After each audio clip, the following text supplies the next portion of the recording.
the first case, the case number 9 from the speaker from Hong Kong, Dr. Chui Kalong, a case of cardiac arrest during rotor ablation, please.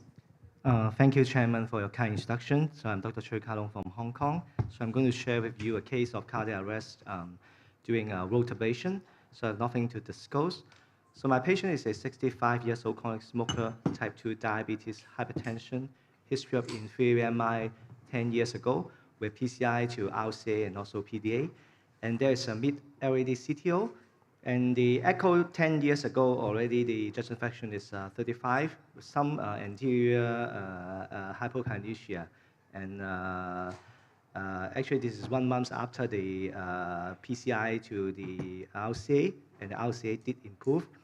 And we did a cardiac MRI, which showed a viable LAD and RCA territory, but there's a full thickness infarct in the circumflex.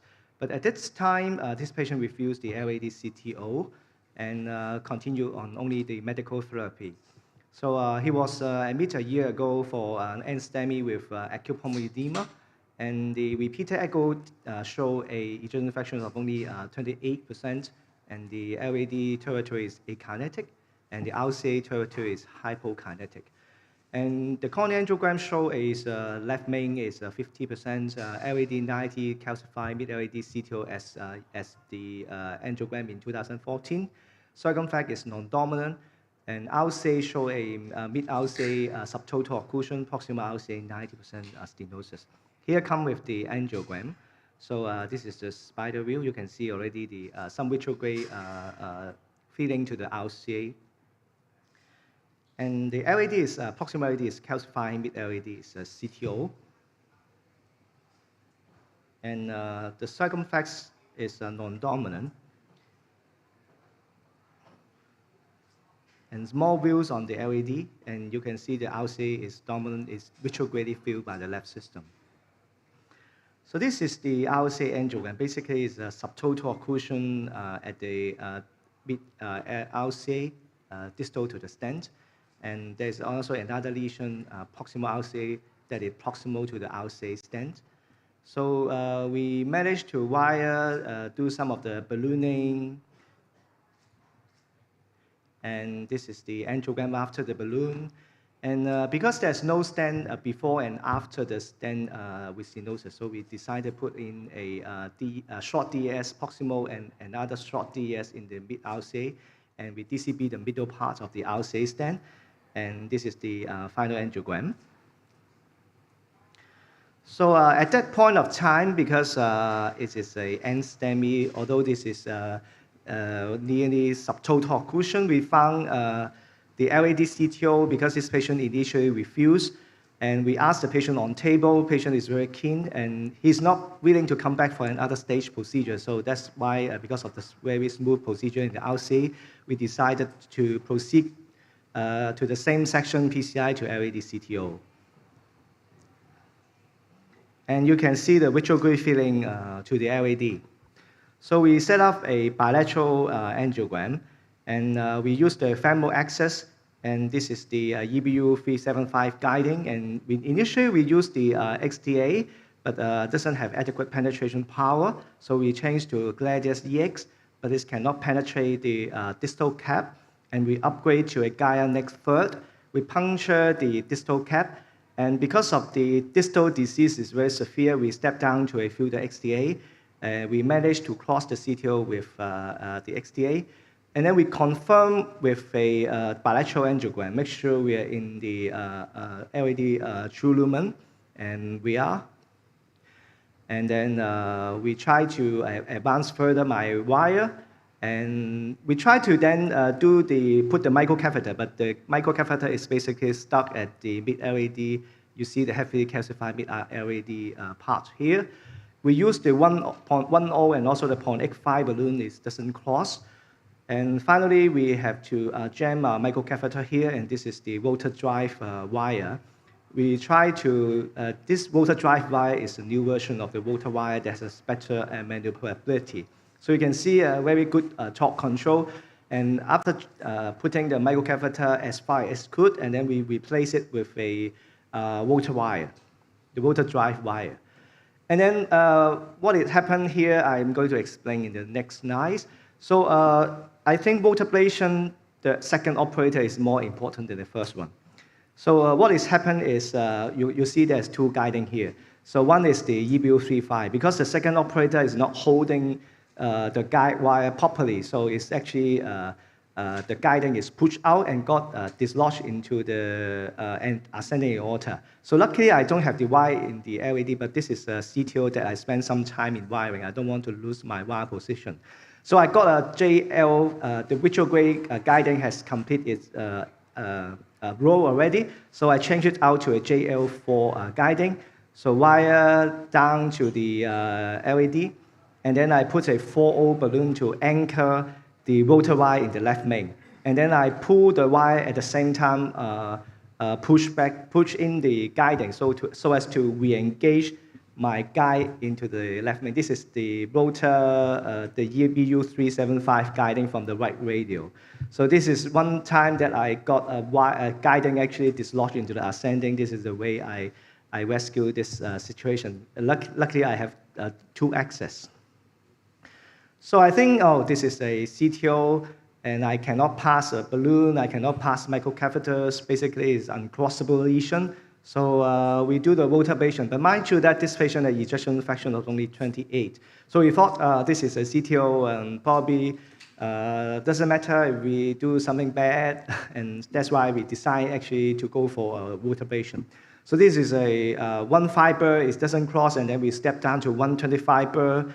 And so what happened here? So after rotor for two run, so the blood pressure dropped to systolic only 40 to 50. So the first thing to do is to disengage your guiding, because sometimes your guide is jammed into the left main, and you got pressure damping. And also back your rotor burr, because sometimes the burr is obstructing the flow, causing the low blood pressure and also patient crash. And it doesn't work. And then we gave some intracoronary adrenaline, 10 microgram. It's a low dose. So we usually 1 to 10,000 adrenaline. We aspirate 1 ml and dilute 10, and then give 1 cc to the patient by intracoronary. This helped to boost the blood pressure immediately. But after 4 or 5 bonus, the patient doesn't have a response. And then went into cardiac arrest very quickly. So in my center, putting in a ECMO may usually take 45, 60 minutes. And impeller is usually very fast. Our cath lab is very efficient in putting impeller. Is in 5 to 10 minutes, we already get the access already. So we change out to the impeller sheath, and then within 5 to 10 minutes, we have the impeller in place. And after actually a brief CPR and also boluses of IV adrenaline and also some IV noradrenaline, patient blood pressure came back. And then we put in the impeller to support our further procedures. So this is the check angiogram, because we also puffed before, and we found that actually basically there's no reflow phenomenon, and you don't see any flow down the LED. That's why the patient is crashing. And maybe we put in the impeller, we continue our work. We luckily, during the CPR, we don't lose our wire position. And then we continue to use the 125 burr to complete the task. So this is the 125 burr. We managed to pass through the tight lesion in the mid.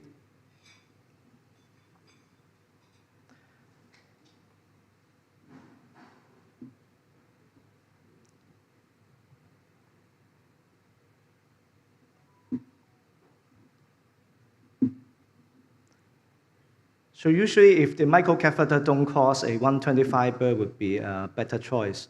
So after more runs, we can manage to pass beyond that tight lesion here.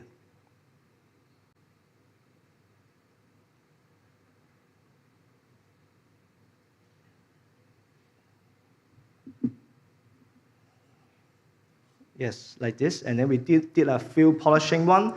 And then we put into long drug-eluting stent, do the provisional stenting with wire protection to the circumflex. And then this is the final angiogram.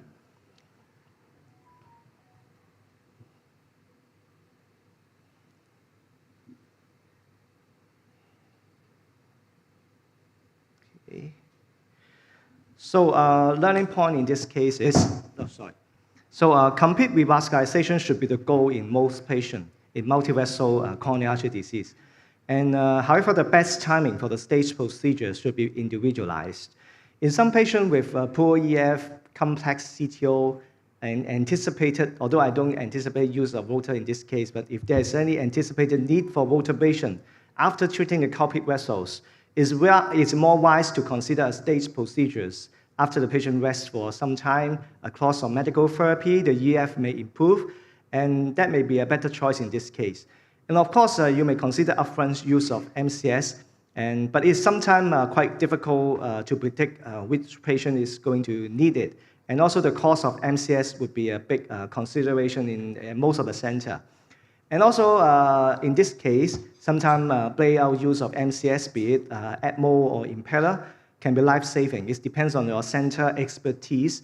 And some center is very expertise in using ECMO and can implant an ECMO in very short period of time. The nurses are very equipped, well-trained. So ECMO may be a better choice, some center. And in some center, if resources is okay, and impeller actually is more physiological and support the heart. Although it's not a complete support to the heart, it cannot support the right heart, it cannot support the lung, and it's not a full support to the LV.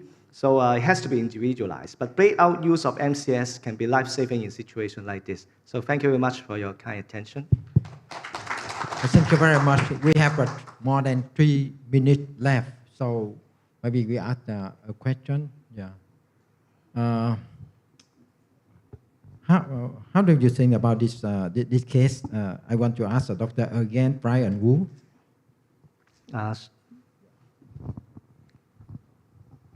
So I think the case is very nice. You managed to rescue a very difficult situation. Would you have considered upfront impeller in this case? Because the right was very tight and obviously a culprit vessel and you affected it. And obviously you don't want to stage the patient because last time he refused his PCI to his LAD. So maybe after doing the right would be a time you could consider using impeller upfront? Yes, but in Hong Kong, we need to apply special funding. So that means the patient have to come off the table and see the medical social worker and seek the approval before you can use it. Or if the patient is shocked, you can use it immediately. But if the patient has a stage procedures, and she needs to apply a funding beforehand. So that's because the patient strongly refused to come back, and we are somewhat like forced to do. But I myself think that in next case, perhaps, even though the patient requests, we may not entertain. In safety always come first before anything. So when we do the very severe case, very difficult case, we had to have many devices to support our procedure. Thank you very much. Thank you very much.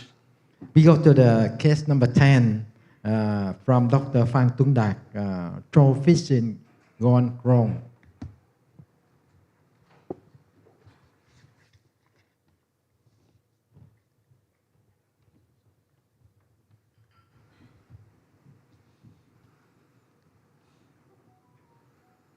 So good afternoon, ladies and gentlemen, and I just want to thank you, organizing committee of the SIF, to giving me a chance to present the case. The trophy's gone wrong. It is a filter entrapment case, so I don't have any conflict of interest.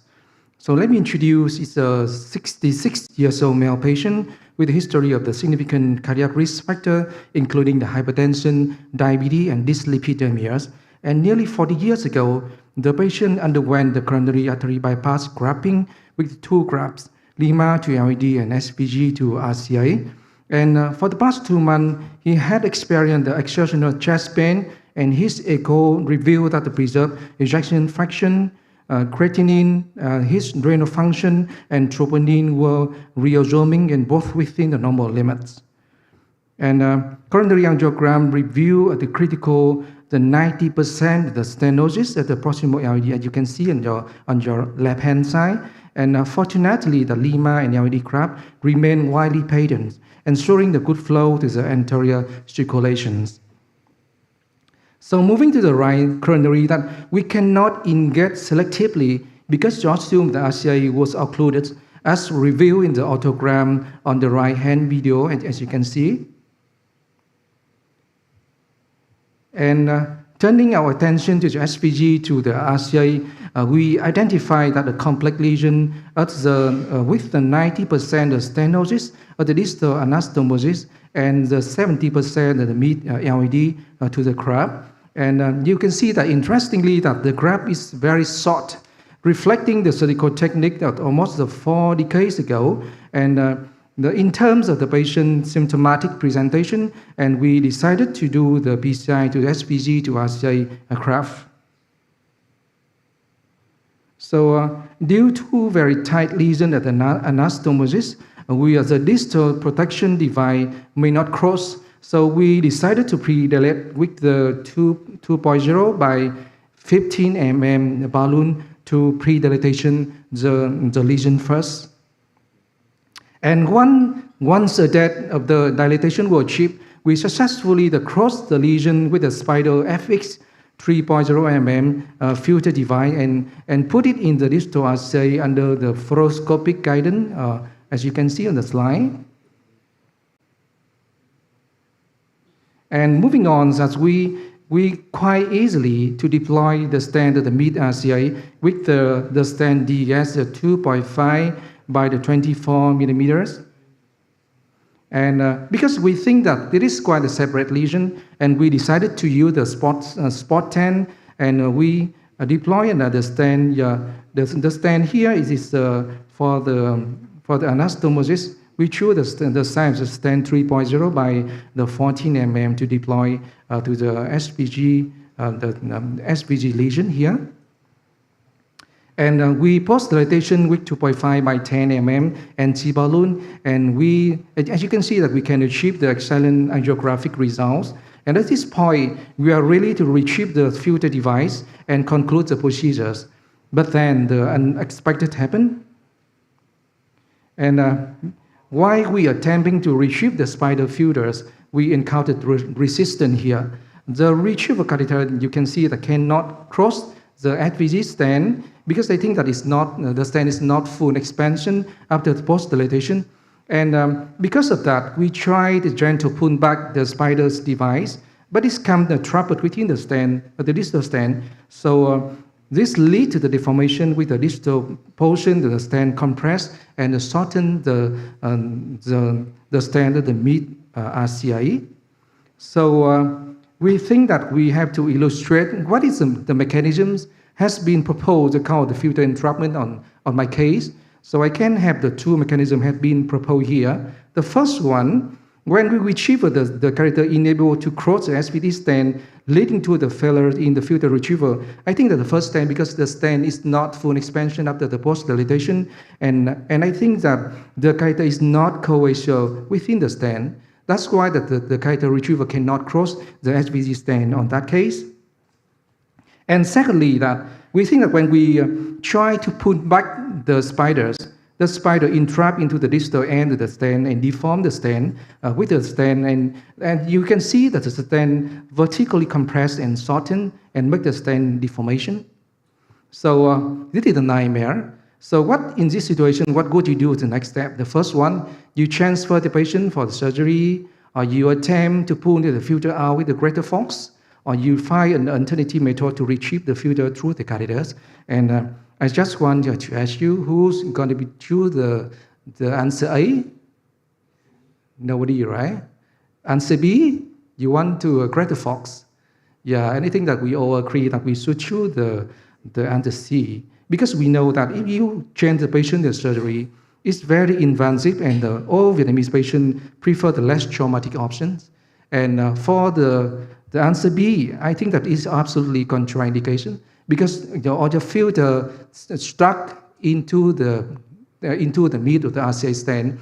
If you try to use the greater force, you will make the worse the stand deformation, and you make the filter retrieval more challenging, and you can lead to very dimensional complication on that case. Also, I try to retrieve the stent by using the catheters. And the first one, we cone to the surgery to back up on the standby while we try to retrieve on the triple Y was attempt. On that case, we use the second wire were inserted into the attempt to place the body Y beside the triple filters. And that's one, we have more room. And I think that on my case, I'm quite fortunately because the spider filter has not been tightly stuck into the stent. So it's allowed me to use the 3.0 mm balloon and to put it in. And it's allowed me to move further distally the spider when the balloon go advance. So you have more room to retrieve the filters. So on that case, on the next step, we use another one that use a guide liner were brought to the proximal edge of the mid RCA deform the stent, and we use the small balloon, the wise manner using the 1.0. We upgrade to 2.0 and 3.0 balloon to dilate the deform the stent. In that case, you can see that we start with the 1.0 mm balloon followed by 2 mm balloon, and finally that we use a 3.0 mm balloon. And that's one. And finally that we can use a 3 mm balloon, and this one we successfully restore the stent shape. And with the guide liner now, you can see that we can able to pass through the stent, and we can capture the spider device and retrieve the device out. And you can see on the slide. Yeah, I think that the step here, it's very important that you can use the guide liner to touch the filter, and you successfully retrieve the device out. And this is the post removals. And you can see that after we post the removal the spider out, and now you have time to fix your mistake. So after you put in and out all the devices, you make some traumas in your coronary. So we rewind the RCA and we deploy a stent 3.0 by the 38 mm from the distal HVG scrap to the mid RCA. You don't want to make any trauma here. And the final angiogram to confirm that excellent flow with no residual stenosis is satisfying to end the challenging case like that. And this is a final angiographic result, the good flow and no residual stenosis noted. So this is a nightmare case, and it brings me to the conclusion of my presentation. And the future entrapment with the stent can have the serious consequences. And it's very important, crucial, to ensure that the filter device is partly retrieval into the catheter before attempting with the withdrawal. And if you feel any resistant encounters, you have to pause, carefully assessment and should be performed to identify what is the cause, what is the underlying cause, and rather than focusing the greater focus to the device. And using guide liner on my case, advance over the balloon, inflated balloon is a useful option to retrieve interrupted filters. So in a beautiful day, you want to go fishing and you want to throw fish, but sometimes you cannot throw fish, you catch turtles. So in my case, the turtles cannot himself to go in or go out the fishing net. So if you understand the under cause, you have to pause your procedure first. You have time to understand what is the cause of the entrapment case or like that. Or for my case also, I won't focusing or rushing, I may harm my turtles. So I will use my technique to cut the net at a suitable position. So I finally can rescue my turtles. Thank you for your attention. Thank you very much, Dr. Phang Tinh Dat. So we have one or two questions from our panelists to the speaker. I would like to invite Dr. Lam Ho. Yeah, excellent presentation. Congratulations. Yeah, you settled a very malignant complication. So in this case, about prevention, if you can do it again, if the time can come back, if you do it again, what will you do so that you can prevent this complication? Yeah, thank you, Dr. Ho Lam, for your interesting question. I think that if I have chance to redo the case, I think that I will pause at the step I cannot engage the retrieval catheters through the SVD stent first. Because I think that the stent is not full expansion after the post-dilatation, I will use the maybe bigger balloon, your 2.0 by or 2 by 25 mm balloon to pre-dilatation, especially for the ostium of the standard SVG first. This is very important because you cannot the coaxial. And after that, I can use the smaller balloon inside the retriever catheters to make the catheter the coaxial. When the catheter retriever can partly retrieval of the spider's device, I will remove it down. Yeah. Hi, I'm Asri. Very good case. I think one of the issues is this is a very unusual graph. I've never seen such a short graph going to the side of the RCA. Yes. And most of the time when you use this easy filter retrieval devices and so on, they're meant for straight, graphs and so on, not take such angles. So I might not even have used the retrieval because of worry, because when you actually pull back, you pull back over an angle, very unusual angle to come down. Just a comment, So, and there's a possibility for the device to get stuck. Yeah, I think I'm agree with you because the graph was done 40 years ago when the technique cannot go to the digital part of the RCA, so the graph is quite short. So on that kind, I agree with you that the angulation is quite acute, and if you have a chance, you can deploy the stent. Yeah, it's not a spot stent like my case. You can deploy the stent from HPG to the mid RCA, so you can avoid the very acute angles. Okay. Eric has some point to. First, record account. Oh, it's not a question. Just to share a stupid thing I did. Complication. So if you sometimes if we use the filter device for critical vein graft, and it's very difficult to pass, and sometimes I use a buddy wire, and then mostly I use the Boston filter. And what happened to me once, I didn't pull the buddy wire and I stented on the wrong wire. So that means that you jail the filter. Has anybody had this complication before? It's stupid, huh? Of course. So what I did, I just pulled the filter out and I crushed the stent. I just recrossed the stent and nothing happened. Thank you. I just give a very short comment. On top of adequate percent high pressure on the stent, another way to avoid this complication is early use of guide extension. Particularly, you can use guide pass. And then don't use the bull catheter provided by the Spider X. It's very difficult to retrieve the filter wire. You just use guide pass and then go down and then take it out before it enters the stent. So there's one important. Thank you. Thank you for your comment. To me, I want to avoid this problem because this is a very maybe a complex lesion. So we need to do IVERT or OCT first. If not thrombus very much in the vessel, we don't need to use a protection device. And if we don't use it, we don't have this problem. Thank you very much. Thank you. And I think to your point about using the guide extension for extraction, if you also load like a bad technique, put a 2 millimeter balloon in front, just so that you can help it get past any protruding stent parts, that also really helps. It's much better than the retrieval device that comes with the spider filter. Much better. Very, very important.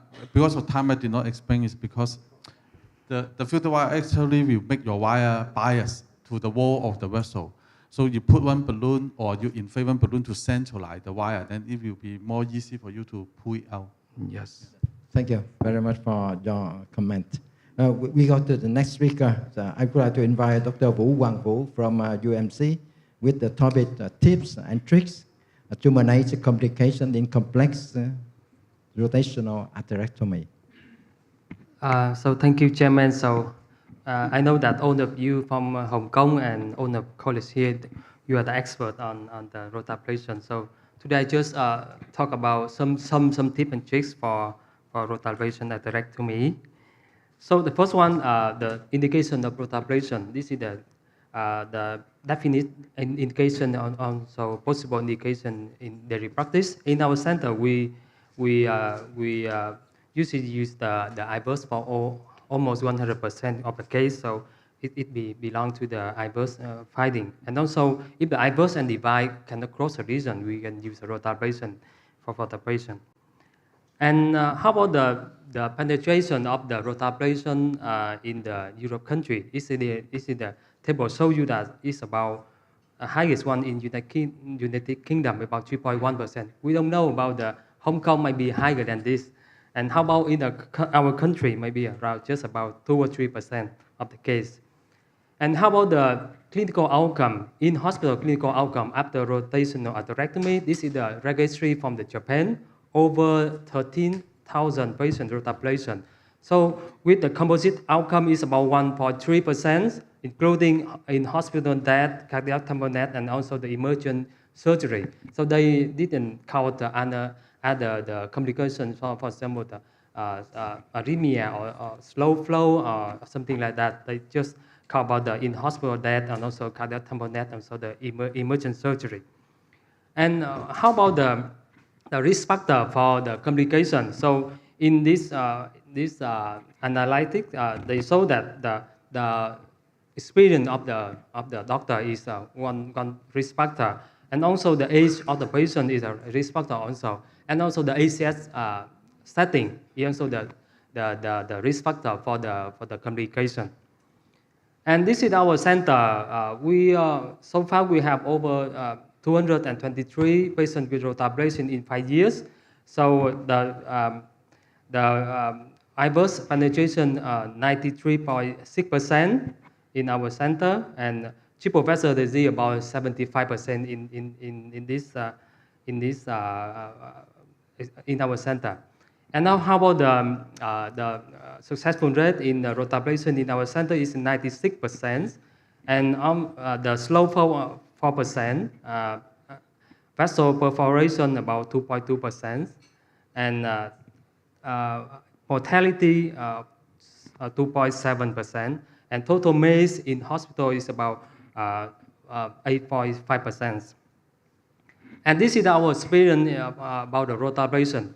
93% rotablation, we use IVUS guided rotablation, and also we use the dynaglide mode to bring the burr to the lesion, and also we use only the burr 1.25 to 20 mm burr only, and for the small burr we have a speed about 180 RPM to 200,000 RPM.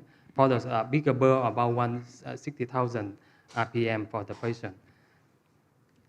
And how about the complication? We know that the slow flow, coronary dissection, also coronary perforation, burn entrapment is a common complication of the rotablation. So how to prevent it? A slow flow, we use small burr, lower speed, and maybe in our center, if the blood pressure before the procedure is under 120, maybe we use a noradrenaline to keep the blood pressure before we do the rotablation. Also, we use the atropine frequently before the rotablation.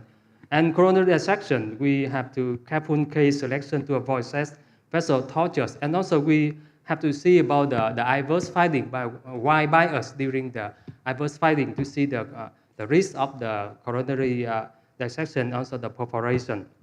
So that's sometimes we have in our center we have over 200 cases, and we have 2 cases with burn entrapment. So we have to use a second wire to facilitate the wire withdrawal during the procedure. And this is some tip and trick to prevent and allow the slow flow. How to prevent the slow flow? We have to use appropriate spur size, for example, 0.5 or 0.6 compared to the vessel size. If we have the IVUS, we can up to the 0.25 to the minimum vessel diameter, lumen diameter. Also the short ablation times, and avoid excessive speed down to prevent the slow flow, and keep the systolic blood pressure over 120 mm mercury, and use noradrenaline to keep the blood pressure also. And sometimes we use IBBP if the person have slow flow or the person have a low ejection fraction. And how about how to prevent the coronary perforation rupture? So I think the most important is that we use the intravascular imaging guide the rotablation atherectomy procedure to reduce the risk of the perforation in the patient. And this is the picture, show you the risk of the circumflex ostium perforation. Two mechanisms of this. The first one, you see the upper picture. If the calcify in the right hand side, if we use maybe the rota wire, the floppy wire, maybe sometimes it can make the rupture. In this case, sometimes we have to use the axial support wire to keep it. And the second picture in the lower is a second mechanism of the perforation during the rotablation for the circumflex. And this is the literature review about the burr entrapment, how to deal with this. So you see in the pictures, most of case we have to use the second wire. We have to use the second wire to resolve the problem, and we have to use a surgical removal for the patient. And sometimes we have the modern child, we have a deep intubation with the manual pull back or something like that. But most of case we have a second wire, and maybe the balloon can reduce, can resolve the problem. And this is the algorithm for the burr entrapment. So we use a second wire is the first step. If not, we can use if we cannot withdraw the burrs, we use a balloon. And if we cannot, we can intubate it deeply and remove the burr with the catheter. If we cannot remove the burr with all the solution, we have to cone for the surgery. And this is the halfway rota, the schema for the conventional and halfway rota. This is the way that we can do in some complex case to reduce the risk of the perforation in rotablation atherectomy. And this is the case I showed you, the left main LVD severe calcification. We have left main disease, distal left main disease, very heavy calcification from the left main extended into the LVD to the mid LVD, very heavy calcification, and TB flow only 1 or 2. And we use a 7-French guide catheter, and with the radial approach. This is the field XTR cross lesion, but in the right hand side, we can in the right hand side you see that the microcatheter cannot cross the lesion, so we have to use move the microcatheter into the distal, very distal, as fast as possible, and we use a rota wire to cross the lesion. And this is the 1.25 burr with 180 RPM. The first step, we just rotate in the proximal LED, only the proximal. Keep it proximal first. And when the burr is very easy to pass the proximal LED calcification, we go to the next step, go to the middle of the LED rotablation. And as you see in the right hand side, the burr go to the middle of the LED. And you can see in this picture the burr entrapment in the this is the rotablation, and in the right hand side the burr entrapment in the LED. So I cannot move the burr outside. Yeah. So what we do next? What I do? So we insert a second wire into the same guiding catheter because the flow is okay, the hemodynamic is okay. So we just put the Xeon wire, go to the burr and rotate it a lot of time, rotation of the second wire. And in the right hand side, you can see the burr can move out with the dynamic line mode after we insert the second wire into the LED after burr entrapment into the LED. And after that, we rewire again, and you see that the rota wire is here, the first rotor wire here, and the second rotor wire, we have to put it in again, and we do rotor again. But at the beginning, we go with the speed about 180,000 RPM, but the bird couldn't cross the region. So after that, we have to increase the speed about 20,000 RPM, and after that, the bird crossed the region. So this is the before and after PCI. You see the left-hand side, we have the very long lesion, heavy calcification from the left main to the LED to the middle after the LED. And this is the right-hand side, we see the after stenting, the two stent, two long stent, the LED and left main is acceptable. So for conclusion, the rotor complication is not so common, but it's quite dangerous for us. And the risk of severe complication after rotablation were four-fold higher than in emergency PCI compared to elective PCI. And also the risk of severe complication were approximately a half in the high volume institution as compared to the low volume institution. Thank you for your attention. Thank you, Dr. Vũ. Yeah. So, any comment or question from the panelists? Thank you for a very nice case. The rotor burr stuck, your second wire, you used to loosen the rotor burr and then you use Dynaglide. Is that right? Yeah. Oh. What if that doesn't work? What is your next step? Yeah, so that is a very interesting question. If we cannot remove the burr, maybe we have to puncture another side femoral, and we use a wire and balloon to open the ping pong technique to open the proximal part and even the burr to take the burr out. And if cannot remove the burr, maybe we have to cut the burr, and we use mother and child to and deep intubation of the mother and child to remove the burr. So. Hi, Dr. Wu. I'm very happy seeing your initial slides. So your protocol of doing your rotablation in your center is like exactly what I do in my center. I think what's interesting in one of the slides is most of the burrs which get stuck are the 1.25 burr. 1.25 millimeter burr is the one which gets stuck the most. 1.5 is much less. So people always think taking a smaller burr will help. No, because of the shape of the burr, 1.25 is the one that gets stuck. And here's interesting is like what you mentioned just now. It's very interesting. Just by tolling the wire, you manage to take out the burr. But most of the time, I need a balloon or whatever to balloon.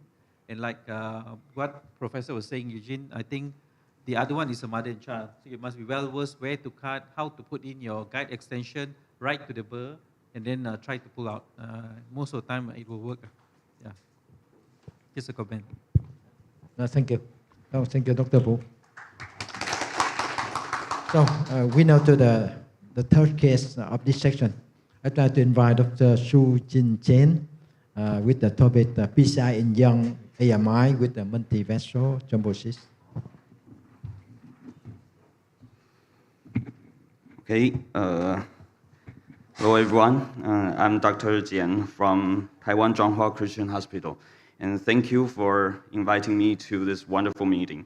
And just gonna show my case. I have no disclosure.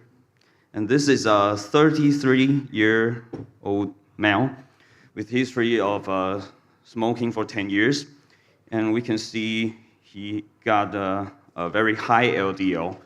And BMI is around 34. His height is around 170 centimeter, and body weight is around 100 kilometers. And he started to feel chest pain since maybe 3 days before.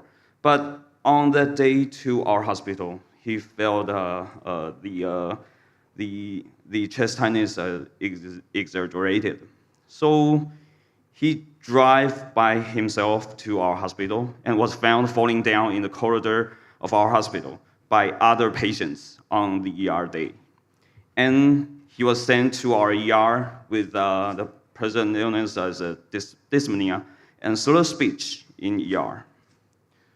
So we can see the ECG and X-ray. You can see the lead 2, 3 AVF, and V5, V6 ST elevation.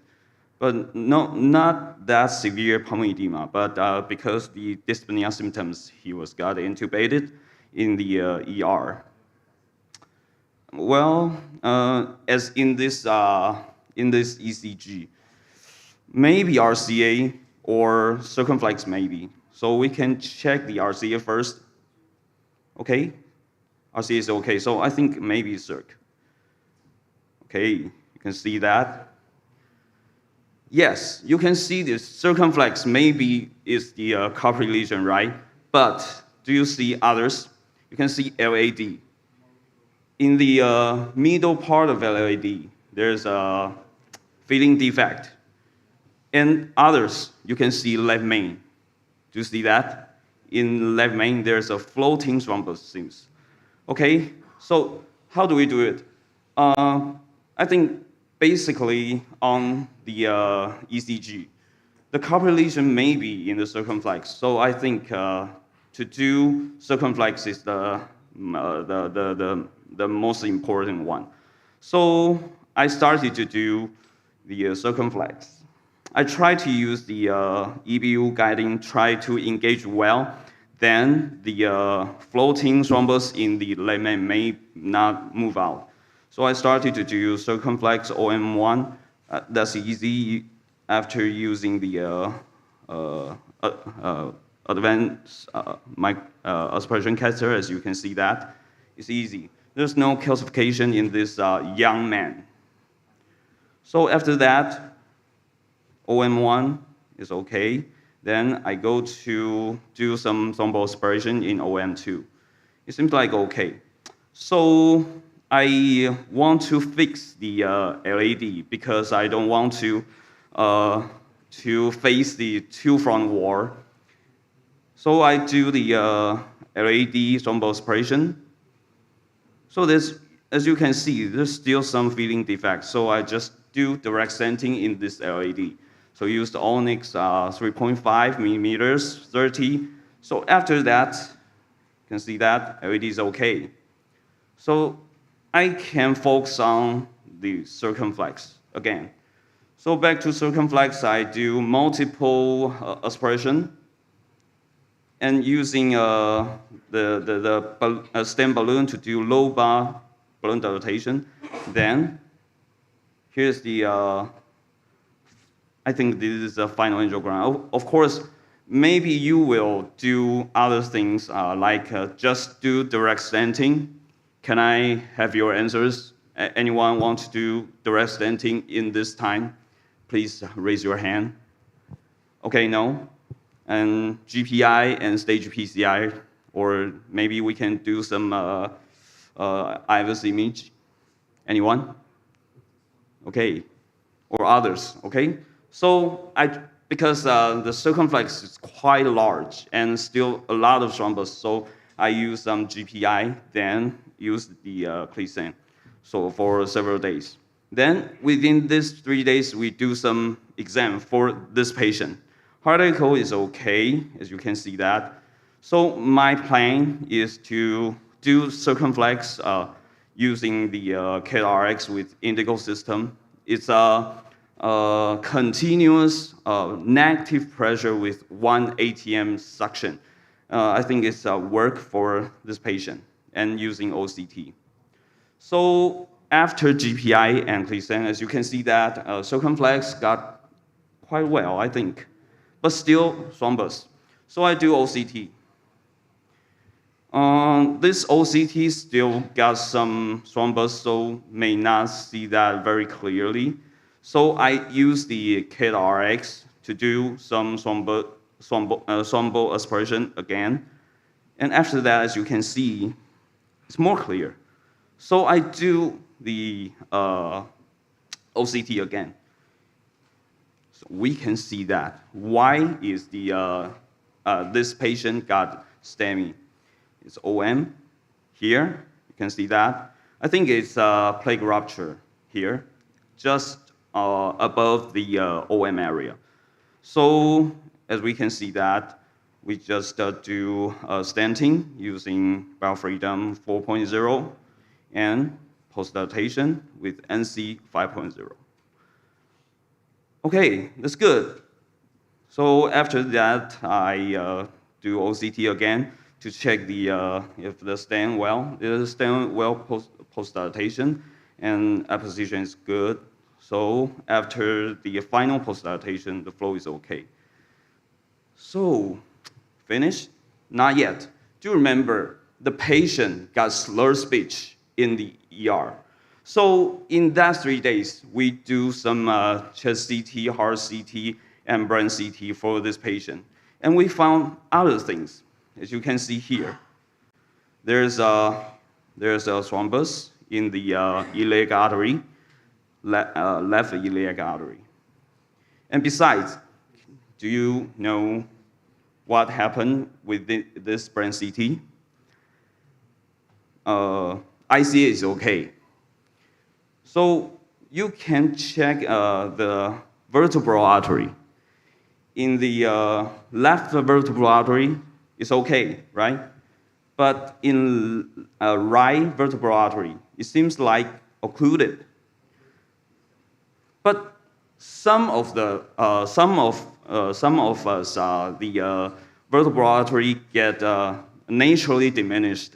So in the first CT report, they said it's just a small vertebral artery. But we do the brain MRI. So as you can see that in the DWI image, there's a hyper signal in the cerebellum area and low signal in ADC. So that means this cerebellar ischemia is acute. It's very acute. So by the MRI report, it's acute ischemia infarction in this cerebellum, including the pica area. So I want to use the aspiration system to do all the thrombus, try to move all the thrombus out. So the first is this left common iliac artery floating thrombus. I just use the indigo system to connect with the JR4 and do the thrombal aspiration. It's done. So after that, we can see it's quite clear. And we sucked out a lot of thrombus. You can see that. It's very clear. Then, after all, I try to do the right vertebral artery. So we can see that. Where's the vertebral artery? Can you see? Let's focus on here. You can see just right here, there's some flow, just here. Okay, maybe I'll show you with the laser point. You see here, something here, this. So I use the Sion wire with Caravelle microcatheter and try to negotiate this vertebral artery because I think because it's acute, so maybe I can find a way. Yeah, luckily I can go on. Then I use this Caravelle microcatheter, try to advance inside and try to do some aspiration. And then when I have aspirated the blood, I do some tip injection. So as you can see that in the very distal part, even the basilar artery is not involved by the thrombus. So I think the thrombus is only inside the vertebral artery, not involved into the basilar artery. So I started to use the CAT-RX and indigo system, try to do some thrombal aspiration with the vertebral artery, but it cannot be advanced. So I changed to connect with the export advance. Export advance can reach here. So I do some several times of aspiration. Then I do the tip injection. As you can see that it's quite still very large amount thrombus in the proximal vertebral artery. Then I do some pull back to check where's the thrombus. There's a huge thrombus here, as you can see that.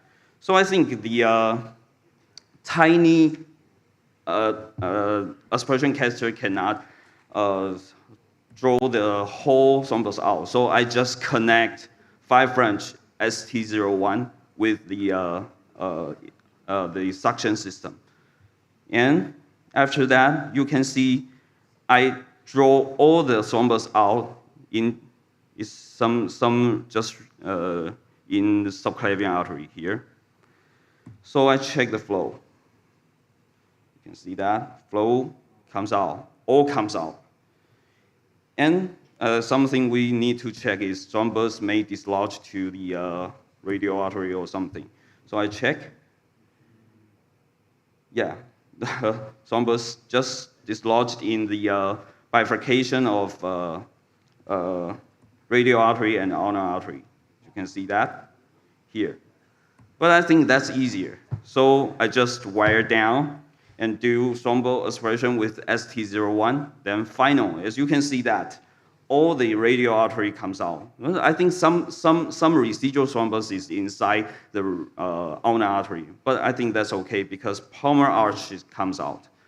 So the patient is in OPD follow-up, and it's okay, no any neurologic sequela.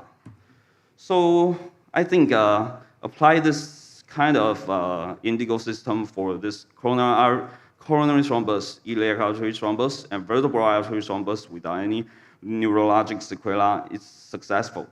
And I think it's an interesting case with multiple thrombus, not only in the coronary, but also in others, like iliac artery and the vertebral system.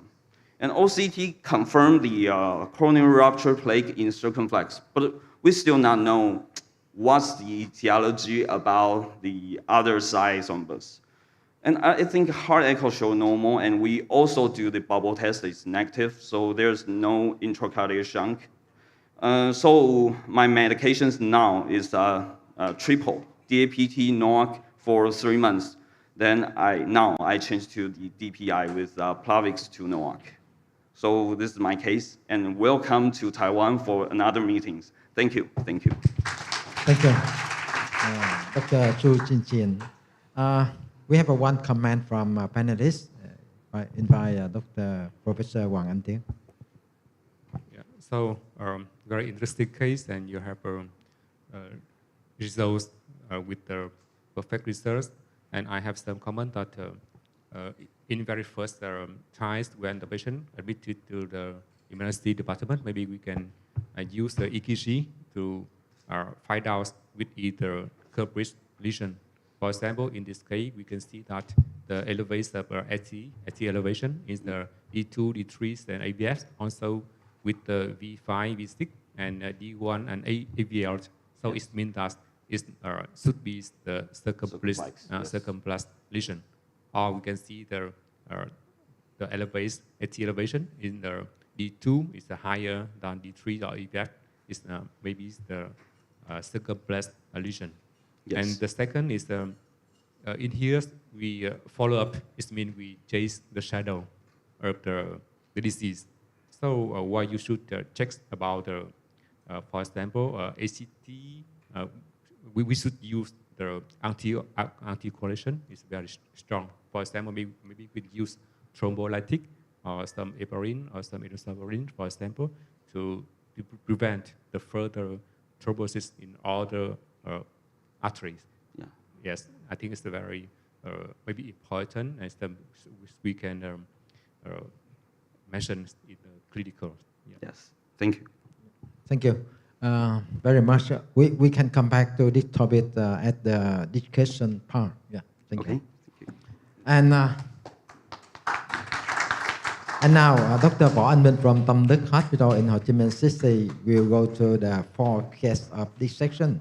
Is coronary spasm benign or malignant? So good afternoon, chairmen, panelists, and all colleagues. So I would like to share two cases today about coronary spasm. So the first case is a 68 years old smoker male. He complained about the chest pain. And in 2020, he came to the local hospital with the non-STEMI scenario. And our college did the CAC, show the stenosis at the distal left main, and they also did the NTZ, so the coronary spasm, but still had a fifth stenosis, and they deployed the stent. 3 years later, he visited to the north of Vietnam and visit his hometown, and he have a recurrent chest pain. And the CAG at another hospital showed the RCA spasm and relief with the NTZ. But and they optimal medical treatment with the calcium channel blocker and nitrate. And after that, he very upset and depression because due to he have admit the ER 4 times a month with the chest pain, with the recurrent chest pain, and the family very upset and called me and asked me to come to our hospital.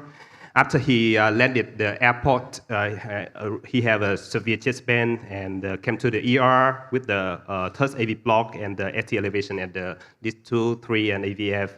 And my colleague, he gave him the sublingual NTZ, and the third AV block and ST elevation is gone. We also did the CAC, show normal, not significant. But I question why he have a recurrent chest pain with the coronary spasm, and according to the history, and I take the detail, the history, he have a snoring, tired in the morning, almost the situation he had occur in the early morning. And he hypertension, older age, male, and we take the stop bank, and it's a high risk for the ulcer. We take the PhD for him, and the severe obstructive sleep apnea with the is nearly 36, and I gave him the CPAP, and almost he totally respond with the CPAP and no recurrent coronary spasm or chest pain. And we look back about the literature about the ulcer as a beta for the vasospastic angina, and it's many report about that. So I move to the second case because today is the complication session.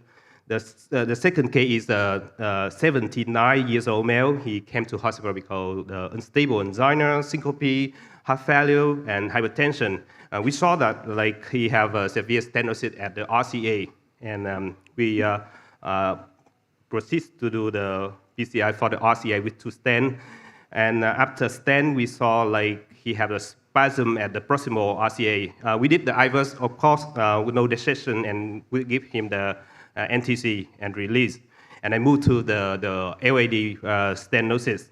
Look at the severe stenosis and torches at the mid LAD. So look at clearly about the stenosis here.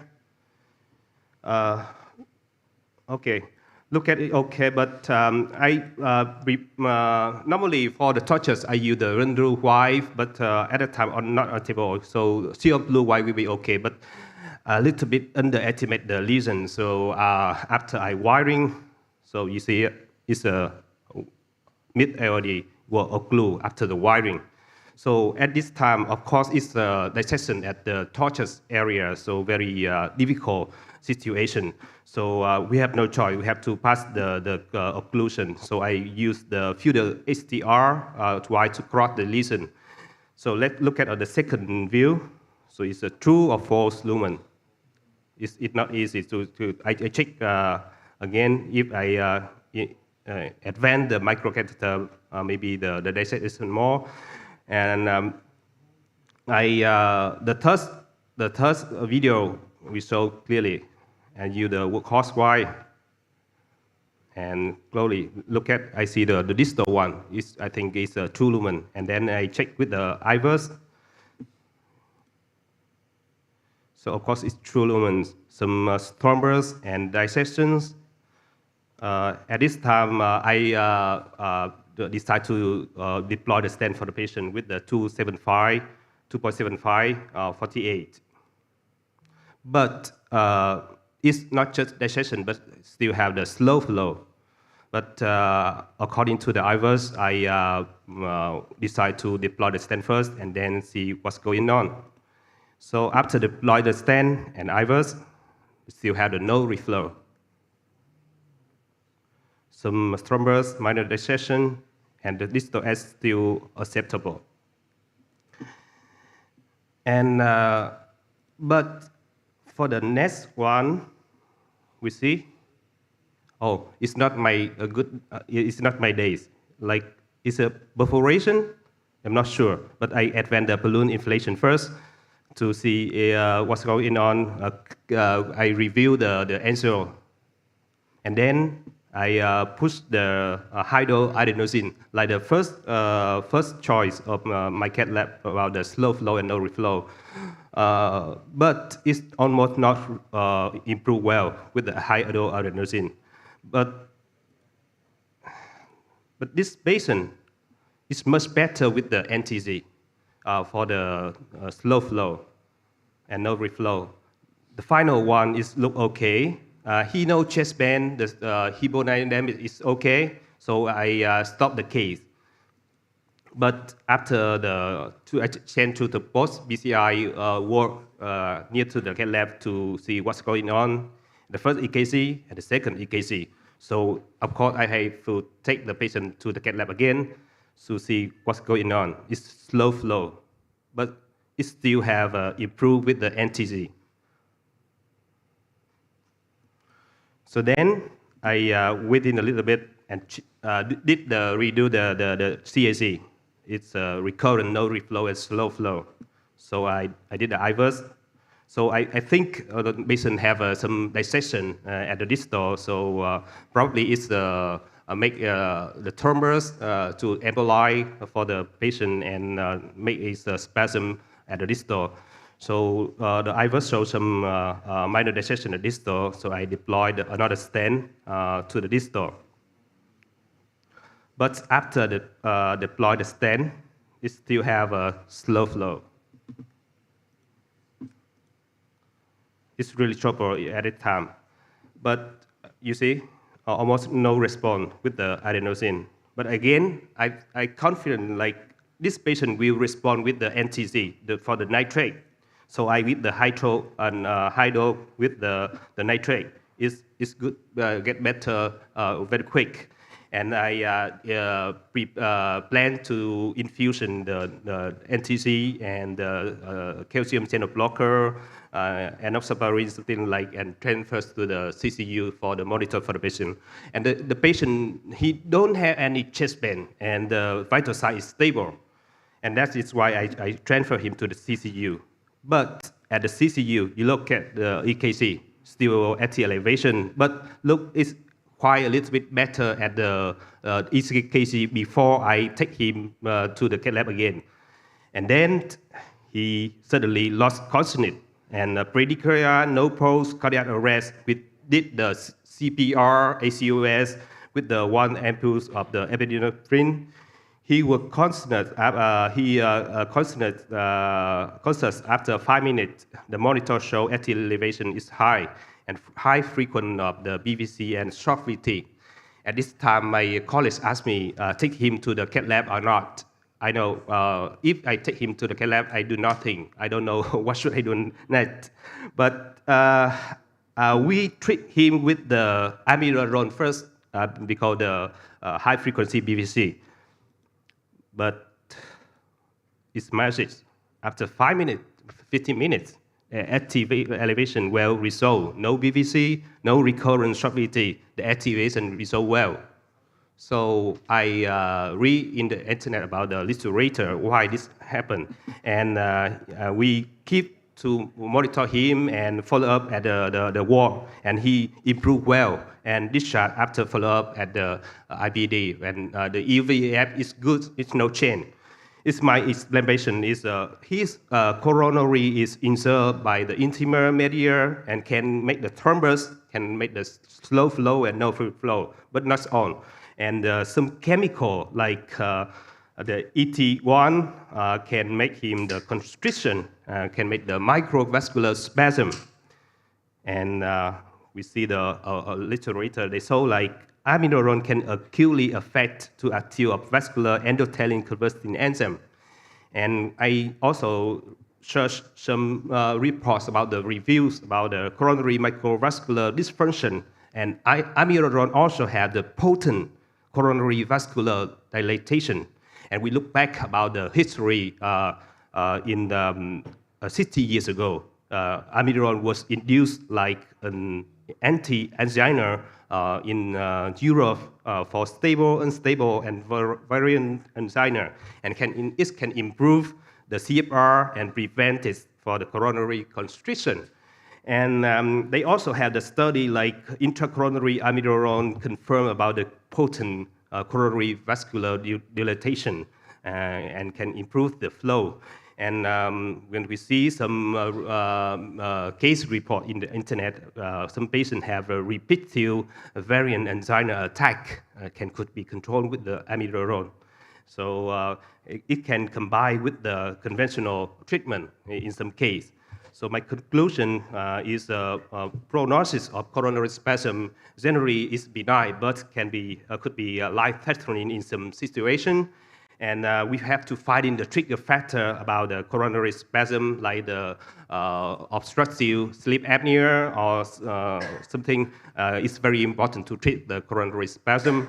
And the final, in case of repetitive coronary spasm, we have to combine treatment with the multiple mechanism effects is necessary. Thank you very much. Thank you, Dr. Boylan. Yeah, I just feel not very comfortable in my chest. Give me some amiodarone. Yeah. I want to hear some comment from audiences. Dr. Phan Tung Dak, what you are feeling in this case? So I would like to congratulate your very interesting two cases. But for the second cases, I have some comment that because the patient have the cardiac arrest, so you have to check your angiogram again. Yeah.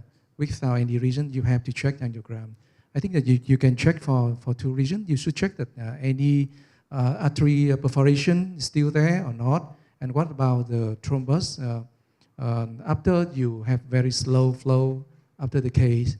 So I think the patient is quite lucky. He overcome the cardiac arrest. But I think I have chance when we check the coronary angiogram again after the cardiac arrest. Thank you very much. It's very my concern after the case to redo the CAC for the third time, and I also check for the echo at the table very strictly and do the AKG and monitor the patient.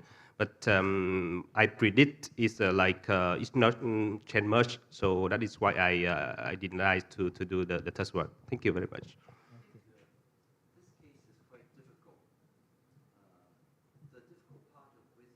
That reading the IVUS is not so easy. So they say a good IVUS is easy to read, but a bad IVUS, a bad quality IVUS, is very difficult to read. And looking at whether you're in false or true lumen with volcano IVUS is actually very difficult. But it's also very easy if you've done it a lot. If you have a false lumen in a distal LAD, okay, the false lumen is going to be the bigger lumen. If your IVUS is in a true lumen, it's going to be in a smaller lumen. Because in a distal vessel, where there's a true and a false lumen, the false lumen is always much bigger than the true lumen. Your IVUS in the distal is in the big lumen, which brings me to the conclusion that you stented into false lumen, and that's why you cannot get better flow.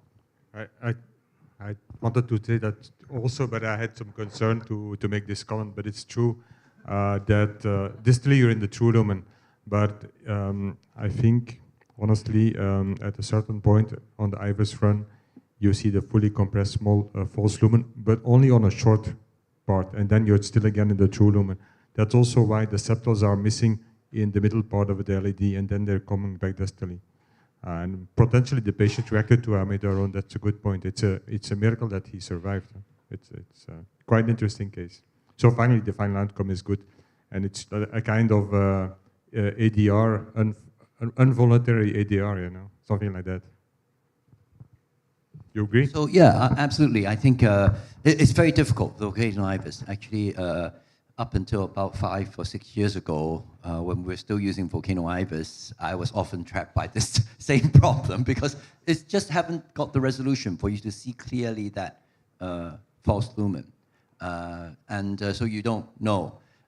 So it's when we wrote about investment procedure, we always say stenting is a bad thing. So sometimes if you're not sure, it's best just to balloon and leave it and let a little bit of flow go down between the true and false rather than to put stents in. So that is probably one useful thing to do. I have another choice. I think that we can use the thrombus catheter to selectively to infuse in the adenosine or the nitroglycerin. But I think that you can infuse via the thrombus catheter to selectively to the distal part of the LAD. I think it's better than you infuse everything in the left main, like your case. Yeah. Actually, I use the microcatheter. I use dual lumen catheter, microcatheter to inject the adenosine and nitrate. And thank you for your comment. And this part, I really concerned about the true or false lumen because it's very important. And I saw like it's the spiral recession at the mid LAD too. So that is why I cannot leave it and I find out it's true or false. And I combine many signals, like I go to the side branch with the Y and the distal parts. After wiring, I see some brand at the contrast to the distal side branch. So that is why I decide to deploy the stent. Thank you.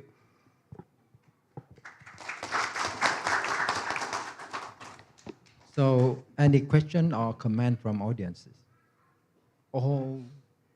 This section. Maybe we come back to the third case of PCI in young AMI with multivessel thrombosis.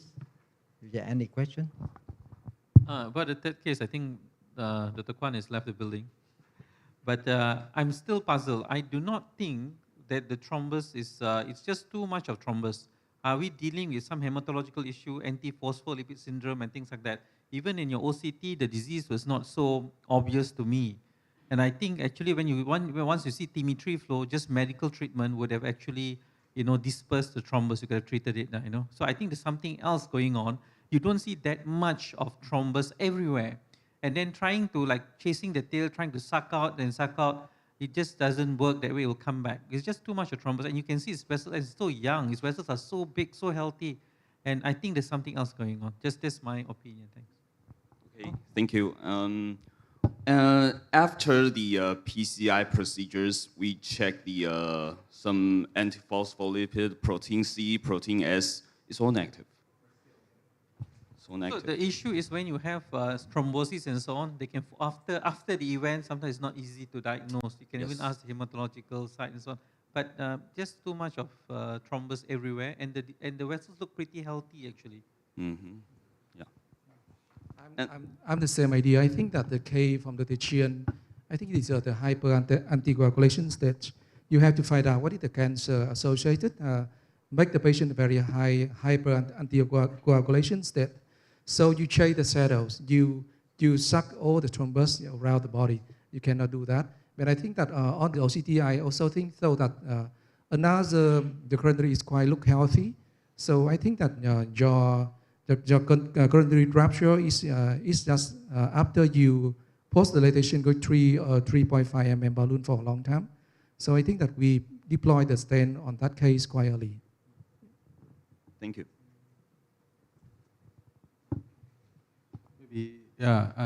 Thank you very much for the chair panel and all the presenter. We have 5 excellent presentations. We see how we can manage the hemodynamic compromise during PCI and rotobation by MCS from the presentation from Dr. Choi. And also Dr. Tech give us excellent and very educational management on the trap filter wire. And Dr. Wu give us lecture whole tips and tricks on how to prevent complication in rotobation. And Dr. Jen saw a very strange thrombus case everywhere, left main LAD, sweat, peripheral vessel, and also cerebral. And finally, Dr. Wu bring us one interesting diagnosis is OSA-related coronary spasm, and another is controversial no refill or spasm or dissection, which I think difficult to make a final conclusion. But all these 5 cases will give us lots of inspiration, and I hope everyone enjoyed this section. And thanks again. Yeah.